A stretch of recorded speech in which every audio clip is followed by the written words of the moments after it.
श्री राम। इस प्रसंग में महाराज जी श्री ने बताया कि तूतू मैमे से कैसे बचें। आइए सुनते हैं यह अद्भुत प्रेरणादायक प्रसंग। बड़े अलमस्त स्वभाव के संत एक दुकान पर पहुंच गए और दुकानदार से बोले, ये दुकान तुम क्यों चलाते हो? उसने कहा कि महाराज, दुकान पैसा कमाने के लिए। कहा, पैसा क्यों कमाते हो? बोला, परिवार पालने के लिए। अच्छा, परिवार क्यों पालते हो? बोला, जीने के लिए। महात्मा बोला, अच्छा एक बात बताओ, जीते क्यों हो? इसका जवाब नहीं। अब महात्मा बोले, अच्छा चलो जाने दो। ऐसा हाथ बढ़ाया, बोले, ले परमात्मा के, भगवान के हाथ में एक अंगूठी पहना दे, परमात्मा के हाथ में। वो बोला, हद हो गई बाबा, इतनी नास्तिकता का प्रचार करोगे? तुम परमात्मा हो जो कह रहे परमात्मा के हाथ में अंगूठी पहना दे? महात्मा ने अपने कान पकड़ लिए, गलती हो गई, अब नहीं कहूंगा। लेकिन एक बात बताओ, ये दुनिया बनाई किसने? बोला, भगवान ने, परमात्मा ने बनाई, परमात्मा की है। महात्मा बोले, अच्छा दुनिया और अपना देश? बोले, वो भी परमात्मा ने बनाया, परमात्मा का है। अपना प्रदेश? बोले, वो भी परमात्मा ने बनाया, परमात्मा। अपना जिला? बोले, वो भी परमात्मा ने बनाया, परमात्मा। तो अपना शहर? वो भी परमात्मा ने बनाया, परमात्मा। यहाँ रहने वाले? बोले, सब परमात्मा ने बनाए, परमात्मा के। महात्मा बोले, तो दो को छोड़ दिया, एक हमें दूसरा तुम्हें। अरे बोले, नहीं महाराज, कैसी बात करते हो? आपको भी परमात्मा ने बनाया, हमको भी परमात्मा ने बनाया, हम भी परमात्मा के, आप भी परमात्मा के, और इस संसार में जो कुछ है सब परमात्मा का है। महात्मा बोले, तो ये हाथ तेरे बाप का है? मैं भी तो कह रहा था परमात्मा के हाथ में अंगूठी पहना दे। चरणों में गिर गया, बोध हो गया। हम लोगों के साथ सबसे बड़ी कठिनाई यही है, उस अद्वैत में हम स्थित नहीं हो पाते और प्रेम के द्वारा उस अनन्य भाव तक पहुंच नहीं पाते। तब एक ही बात है, फिर मर्यादा, मर्यादा के अनुसार दो के बीच में रहें और भगवान के होकर रहें। भाई यही द्वैत ठीक, जाने की जीवन की बलि जई हो, चित कह राम सीय पद परिहर, अब न कहूं चली जई हो। यह है, और इसके कारण जब अंतःकरण निर्मल होता है तो प्रेम की वह दशा उत्पन्न होती है। मुझे मेरी मस्ती कहाँ लेके आई, जहाँ मेरे अपने सिवा कुछ नहीं है। वह अद्वैत, या तो तू रह जाए।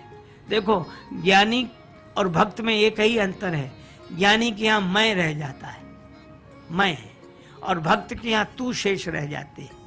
तू, वह कहता बस तू ही तू है आरजू, यही बस तू ही तू रहे, बाकी न मैं रहूं न मेरी आरजू रहे।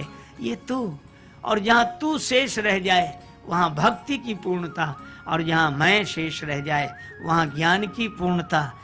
तो ज्ञानी में मैं शेष रहता है, भक्ति में तू शेष रहता है, और जो न ज्ञानी होते न भक्त होते हैं वहां मैं तू होती रहती है। अरे भाई, यह भगवान श्री कृष्ण की रास पंचाध्यायी का यही अर्थ है, एक ही एक, एक ही एक। आहा, एक महात्मा बड़े अलमस्त स्वभाव में बैठे, किसी ने कहा कि बाबा क्या कर रहे हो?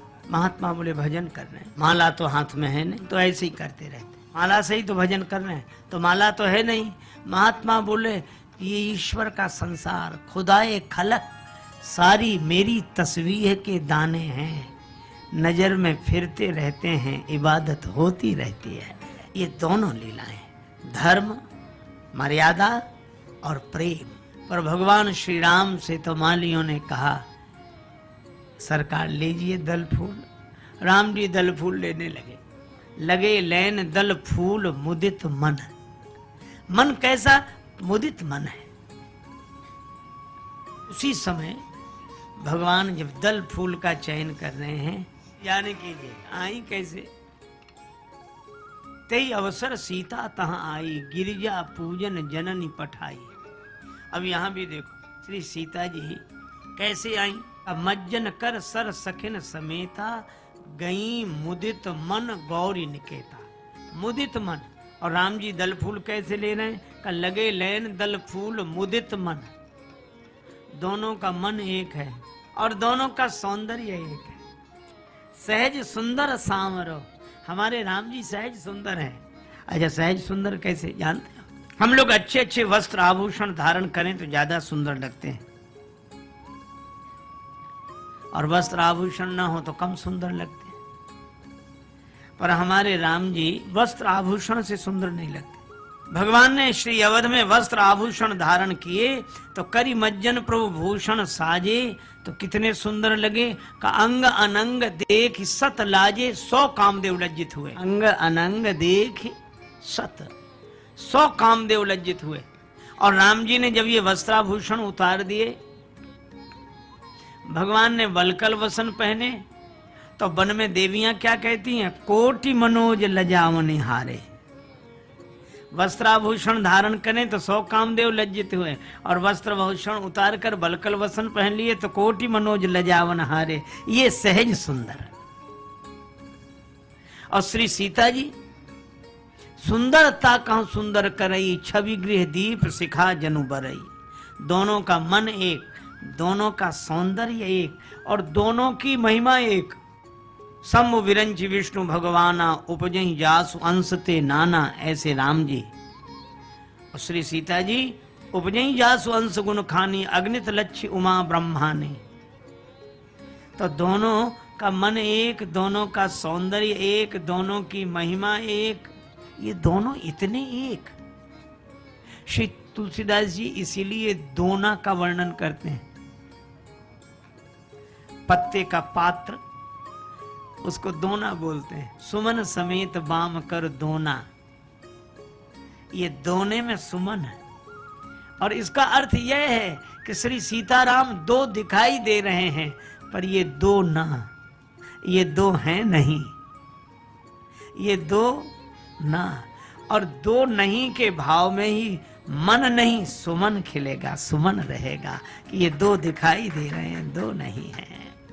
श्री सीता जी में राम जी, राम जी में सीता जी, ये अब अभिन्न है। गिरा अर्थ जल बीच सम कहियत भिन्न न भिन्न, बंदहु सीताराम पद जिनहि परम प्रिय खिन्न। श्री राधा कृष्ण भगवान भी अरब रात मिलवे कहाँ निस्दिन, मिले रात जनु कबहु मिले ना। ये एक में ही, अद्वैत में ही द्वैत की लीला है। श्री सीताराम भी दो नहीं। अच्छा, दो की दृष्टि से देखते ही द्वंद्व पैदा हो जाएगा। इंद्रपुत्र जयंत ने द्वैत की दृष्टि से ही तो देखा। श्री सीताराम दो नहीं, पर चित्रकूट तपस्थली और त्याग तपस्या की भूमि के दृश्य को कोई स्वर्ग से, भोग की भूमि से देखे तो सही मूल्यांकन नहीं कर सकता। वह चित्रकूट में आकर देखता तो सही बात दिखती। वह तो स्वर्ग से देख रहा है। सठ चात रघुपति बल देखा, राम जी का बल देखने आया। भगवान सो रहे हैं, श्री सीता जी की गोद में सिर रखकर, और जयंत ने श्री सीता जी के चरण में चंचू का प्रहार किया, पर श्री सीता जी ने कुछ नहीं कहा। मां तो मां होती है, क्षमा मां का स्वभाव है।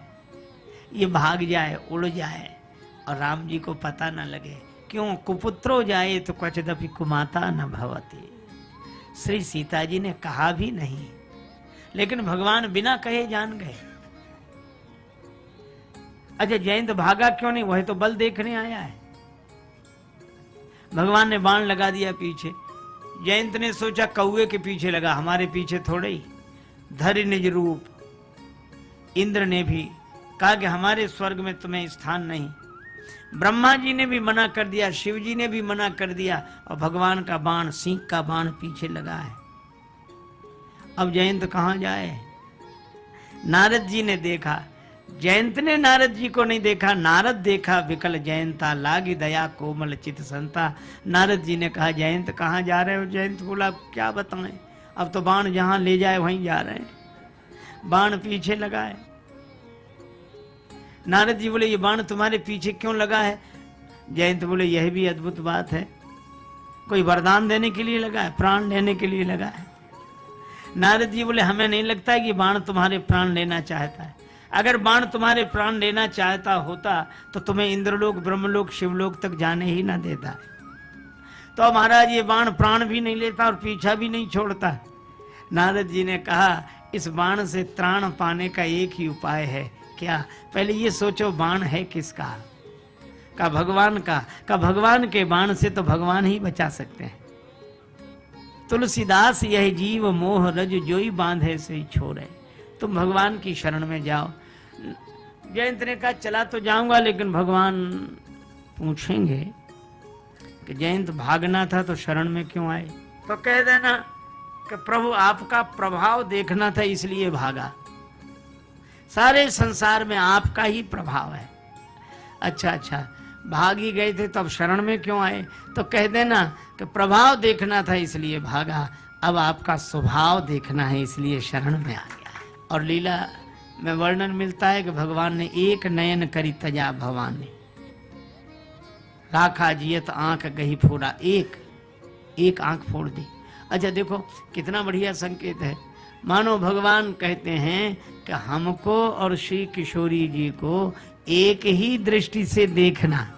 इसमें रहस्य यही है कि हमें और श्री जानकी जी को एक दृष्टि से देखना।